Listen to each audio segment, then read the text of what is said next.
I was so preoccupied with the Indian action thrillers that I forgot about the one that came from America.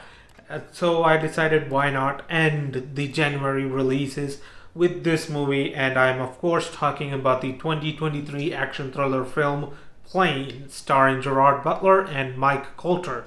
This movie is pretty much, if you have seen the trailer, then you pretty much know what you're gonna get. And I don't think the trailer has revealed too much about the film, and the movie is rated R, but it is a relatively short runtime.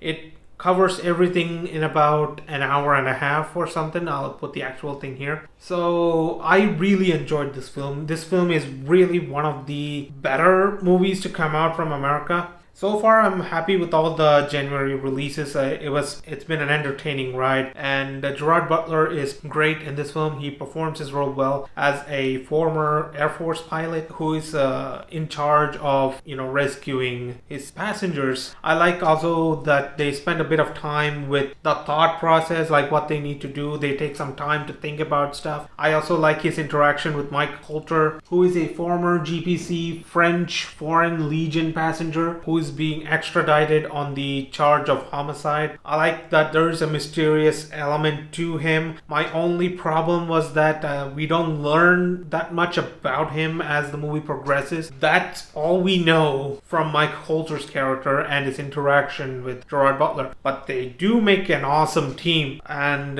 you do get to see Gerard Butler getting hurt, especially in the first action scene. It's a one long take of Gerard Butler with one of the rebels, and it's a one long action scene. It's one of the best scenes in the film, according to me. And you do get to see Gerard Butler getting hurt. You do get to see his morals, where he lies despite being a capable fighter. But if you have to look at Mike Colter's character, he's basically a Telugu mass action hero. He's pretty much the badass in these movies. He's usually the strategist in the group, and the way they interact with each other is kind of like the highlight of the film. My only gripe being that I wish we would learn more about him than just that he was a military officer at some point or something like that. I also like that the movie is very, very tense. Like, the crash landing alone is one of the more tense scenes of the film, and that's one of the scenes I enjoyed the most. It's one of the tension-filled scenes, like what all the passengers are going through. I do wish that there were more than 14 people on a commercial flight, and that too on a plane headed from Singapore to Tokyo. I feel like there would have been more, but I guess they didn't have enough budget for that. I'm not sure what the reason was for only having 14 people in a plane, but they had different enough variety to their personalities that it didn't feel like the same exact characters, but I felt like the stakes would have been even higher had there been more people, because realistically there would be a bit more people. And speaking of realism, you should not go into this movie expecting any realism. Most likely pilots, especially, I can see it that pilots might look at this movie and even scoff at the certain inaccuracies that might happen, but to a general audience like you and me,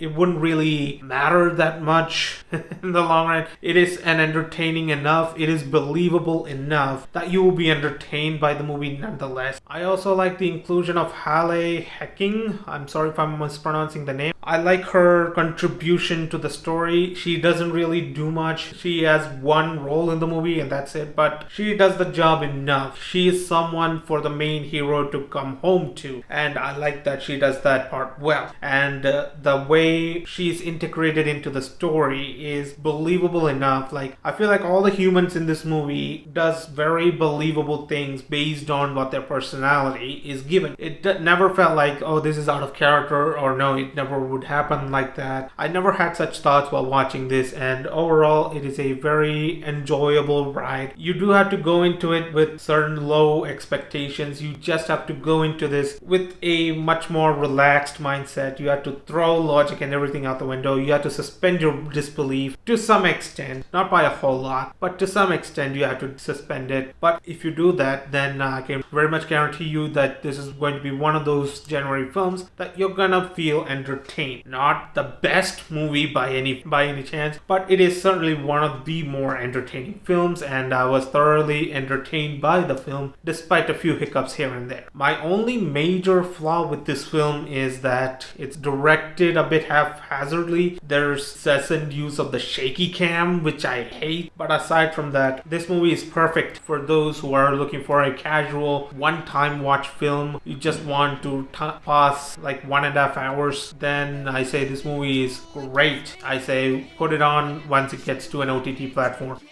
Girl, you shut me down and there's no witness. Got me in my feels, she would never listen. All the alcohol is in my liver.